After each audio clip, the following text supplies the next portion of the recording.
Donald Trump गेल्या वर्षी जानेवारी महिन्यात अमेरिकेचे अध्यक्ष बनले. अध्यक्ष बनल्यानंतर त्यांचं पहिलं टार्गेट होतं रशिया आणि युक्रेन यांच्यातलं युद्ध थांबवणं. यासाठी ट्रम्प यांनी रशियाच्या आर्थिक नाड्या आवळायला सुरुवात केली. अमेरिकेनं रशियावरती कडक निर्बंध लादले. यामुळे रशियाच्या अर्थव्यवस्थेला दणका बसून पुतीन युक्रेन युद्धातून माघार घेतील असं ट्रम्प यांना वाटत होतं. पण प्रत्यक्षात झालं याच्या उलटच. ट्रम्प अध्यक्ष बनल्याच्या एका वर्षानंतर ना रशिया युक्रेन युद्ध थांबलं ना रशियाची अर्थव्यवस्था कोसळली. उलट रशियाची अर्थव्यवस्था आणखी मजबूत झालीये. हे सगळं घडण्यामागे मोठा रोल आहे तो रशियाचा सर्वात जवळचा मित्र भारताचा आणि या दोन देशांमध्ये झालेल्या एका डीलचा. या डीलमुळे ट्रम्प यांचे रशियाबाबतचे सगळे प्लॅन फेल झालेत. हा विषय नेमका काय आहे? रशियाच्या अर्थव्यवस्थेला दणका देण्याचा ट्रम्प यांचा प्लॅन काय होता? पुतीन यांनी भारताच्या मदतीने यावर कसा उपाय काढला? भारत आणि रशियात झालेली डील काय? सगळं समजून घेऊया या व्हिडिओच्या माध्यमातून. नमस्कार, मी दिव्या आणि तुम्ही पाहताय बोलभिडू. सगळ्यात आधी रशियाच्या अर्थव्यवस्थेला दणका देण्याचा ट्रम्प यांचा प्लॅन काय होता ते पाहू. ट्रम्प प्रशासनाच्या म्हणण्यानुसार पुतीन युक्रेन सोबत युद्ध करू शकतायत कारण रशियाला तेल आणि गॅसच्या विक्रीतून मोठ्या प्रमाणात फंडिंग मिळते. त्यामुळे रशियाला मिळणारा पैसा रोखण्यासाठी ट्रम्प यांनी रशियन तेलाच्या व्यापारावरती बंदी आणली. ट्रम्प यांनी युरोपियन देशांना सांगितलं की तुम्ही रशियाकडून तेल खरेदी करणं बंद करा. अमेरिकेनं अशाच प्रकारचा दबाव आशियाई देशांवरतीही आणला, खास करून भारतावरती, कारण भारत रशियाकडून मोठ्या प्रमाणात तेलाची आयात करत होता. हे तेल भारताला अगदी स्वस्त दरात मिळत होतं. महत्त्वाचं म्हणजे रशिया युक्रेन युद्धापासून या तेलाच्या व्यापारात प्रचंड वाढ झाली होती. सुरुवातीला भारतानं अमेरिकेच्या दबावापुढे झुकण्यास नकार दिला. यामुळे चिडलेल्या ट्रम्प यांनी जुलै 2025 मध्ये भारतावरती 25% टॅरिफ लावला. पुढे जाऊन हा टॅरिफ 50% वाढला. अमेरिकेच्या ट्रेजरी डिपार्टमेंटच्या म्हणण्यानुसार भारतावरती एवढ्या मोठ्या प्रमाणात टॅरिफ लावण्याचं कारण म्हणजे भारत रशियाकडून दर महिन्याला तब्बल 20 मिलियन बॅरल तेल आयात करत होता. यामुळे रशियाला युक्रेन सोबत युद्ध करण्यासाठी पैसा मिळत होता. ट्रम्प यांनी विचार केला की भारतावरती टॅरिफ लावल्यानंतर भारत रशियाकडून तेलाची आयात करणं थांबेल. यामुळे रशियाला मिळणारा पैसा बंद होईल आणि रशियाची अर्थव्यवस्था संकटात येईल, ज्यानंतर रशिया आपोआप युद्ध थांबवेल. पण असं काहीही झालं नाही. ट्रम्प यांच्या टॅरिफ नंतरही रशियाला मिळणारी फंडिंग बंद झाली नाही आणि युक्रेन सोबतच युद्धही थांबलं नाही. निर्बंधानंतर रशियाची अर्थव्यवस्था कोसळेल असं ट्रम्प यांना वाटलं होतं, पण ते सुद्धा घडलं नाही. एका रिपोर्टनुसार 2025 मध्ये रशियाची अर्थव्यवस्था 2.5% ग्रो झाली आहे. अमेरिकेचे कडक आर्थिक निर्बंध असतानाही आता या सगळ्यात भारताचा रोल काय आहे ते बघूया. खरं तर अमेरिकेच्या टॅरिफ नंतर भारतानं रशियाकडून तेलाची आयात कमी केली, पण आयात पूर्णपणे थांबवली नाही.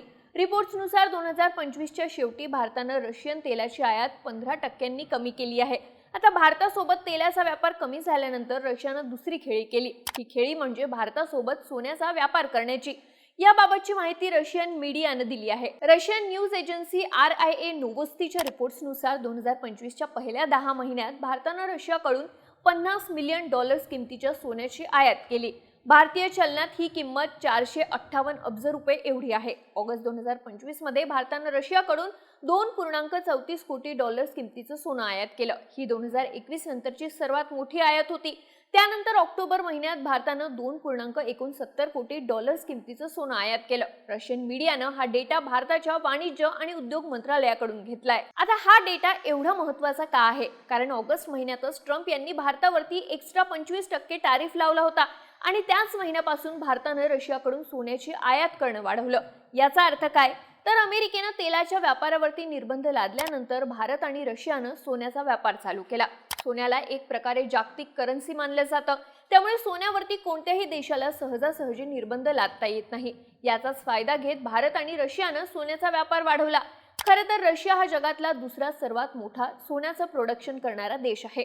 2025 मध्ये रशियानं 300 टन सोन्याचं उत्पादन केलं होतं. भारत हा जगातला सर्वात मोठा सोन्याचा ग्राहक आहे. भारत दरवर्षी 800 ते 900 टन सोन्याची आयात करतो. अशा प्रकारे भारत आणि रशियाची जोडी परफेक्ट जमली आणि या दोन देशांनी मिळून अमेरिकेच्या तेल व्यापाराच्या बंदीवरती मार्ग काढला. 2021 मध्ये भारत आणि रशियातला सोन्याचा व्यापार फारच कमी होता. 2022 मध्ये युक्रेन युद्धानंतर यात थोडी वाढ झाली, पण 2025 मध्ये हा व्यापार प्रचंड वाढला.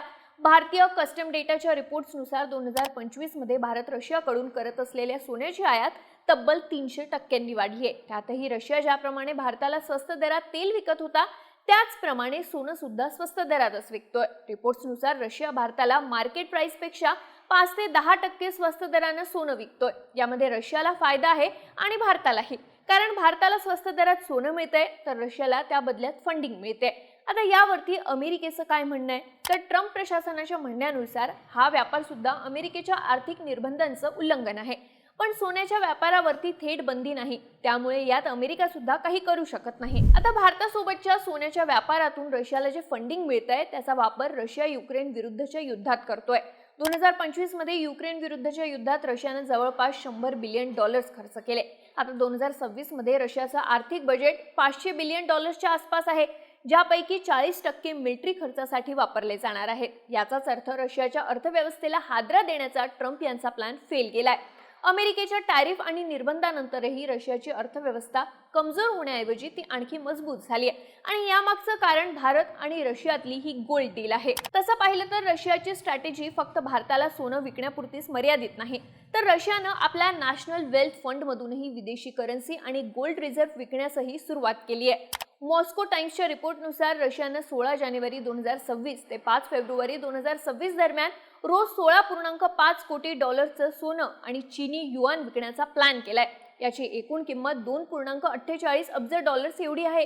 रिपोर्ट्सनुसार रशियानं 2022 पासून आपल्या नॅशनल वेल्थ फंड मधलं जवळपास 60% सोनं विकलंय। 4 वर्षांपूर्वी रशियाच्या NWF मध्ये 589 टन सोनं होतं, पण आता फक्त 245 टन सोनं उरलं आहे। याचाच अर्थ रशियाला तेलाच्या व्यापारातून जे नुकसान होतंय त्याची भरपाई तो सोन्याच्या व्यापारातून करतोय। या सगळ्यावरून काय लक्षात येतं, तर अमेरिकेच्या निर्बंधांमधून रशियानं हुशारीनं मार्ग काढलाय। यासाठी भारतानं रशियाला मदत केली आहे। भारत आणि रशियाच्या गोल्ड डीलनं ट्रम्प यांच्या टॅरिफला उत्तर दिलंय। आता रशियाला रोखण्यासाठी ट्रम्प पुढे काय करतात, तेलाच्या व्यापारानंतर सोन्याच्या व्यापारावरही बंदी आणतात का, हे पाहणं महत्त्वाचं असेल।